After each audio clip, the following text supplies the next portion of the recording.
Hi, I'm Audrey, and I decided to do my final presentation on the misogyny and sexism within hip hop. But more specifically, the artists that are actually making an effort to stand up and use their position of power to speak out about that misogyny and promote equality. So misogyny is not exclusive to hip hop, but for some reason it is especially abundant within hip hop music and the industry. And Nicki Minaj once said that in any field, women must work twice as hard to get even half the respect that men do.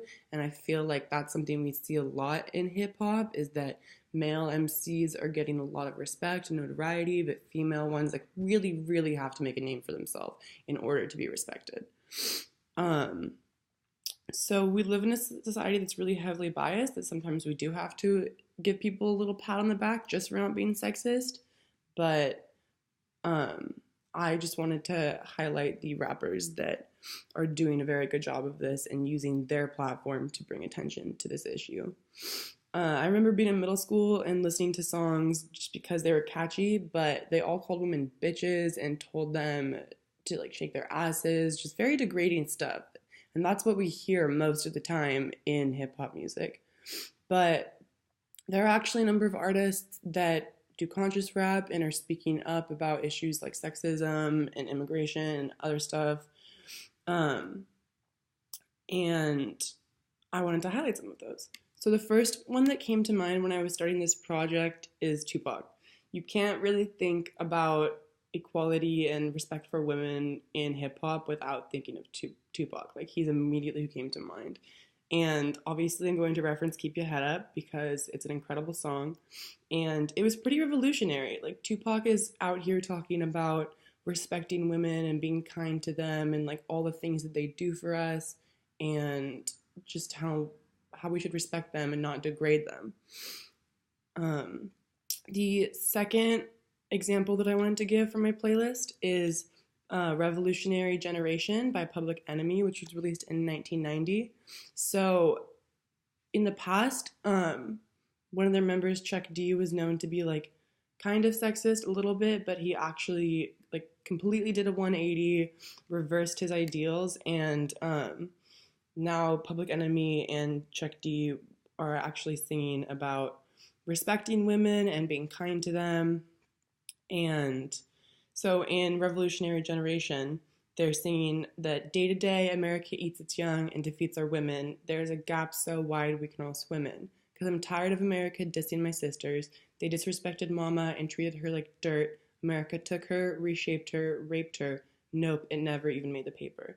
So they're just bringing attention to the mistreatment of women throughout like media, America, all of it, and just bringing light to that issue.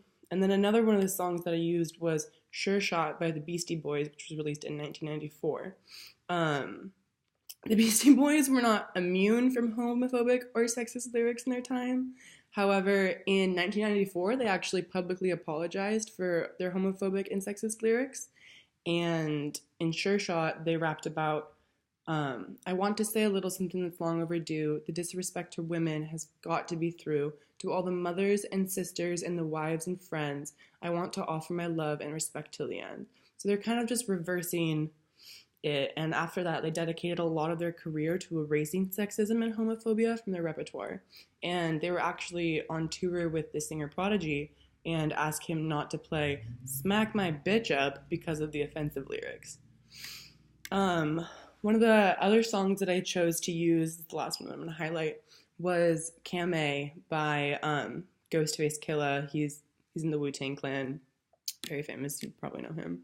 But what I love about this song and what it does for reversing, or not reversing, but not being sexist like most hip-hop songs, is that it's like the opposite of a song you would hear on the radio or in the club, and that like every verse, all the three verses, they're never calling the women hoes, they're never calling them bitches, they're never using any derogatory terms like that, and they're actually all noted for like their intelligence, their poise, their sexuality. One of the lines goes, she's elegant, pretty eyes, glasses, intelligent, whispered it in my ear that she's celibate, whispered back to her we don't have to go there, as I grab the hand set her politely in the chair. As we stopped to stare at one another, black sister to brother, I'm thinking all the time how she could be my lover.